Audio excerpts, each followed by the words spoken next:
नमस्कार. चला तर आज आपण बनवतोय मसाला राजमा. त्यासाठी पहा इथे आपण गरम पाण्यामध्ये रात्रभर राजमा अशा पद्धतीने भिजवून घेतलेला आहे.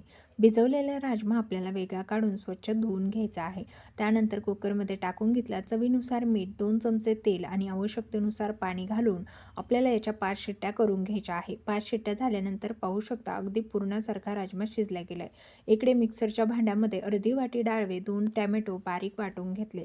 त्यानंतर पहा इथे कढईमध्ये तेल घातलं, त्याचमध्ये आलं लसूण पेस्ट, कांदा घालायचा, चांगला परतवला की त्यानंतर तयार केलेली प्युरी यामध्ये घालून घ्यायची. तेल सुटेपर्यंत परतवायचे. त्यानंतर गरम मसाला, घरगुती मसाला, चवीनुसार मीठ, हळद घालायची, मिक्स करायचं. त्यानंतर उकळवलेलं पाणी यामध्ये घालून घ्यायचं आहे. आवश्यकतेनुसार पाणी घालून घ्यायचं. त्यानंतर शिजवलेला राजमा आणि कोथिंबीर यामध्ये घालून घेतली. 5 मिनिटे भाजी शिजवून घ्यायची. तर तयार आहे मस्त चटपटीत अशी राजम्याची भाजी. रेसिपी कशी वाटली कमेंट करून सांगा. आवडल्यास लाईक, शेअर आणि सबस्क्राईब.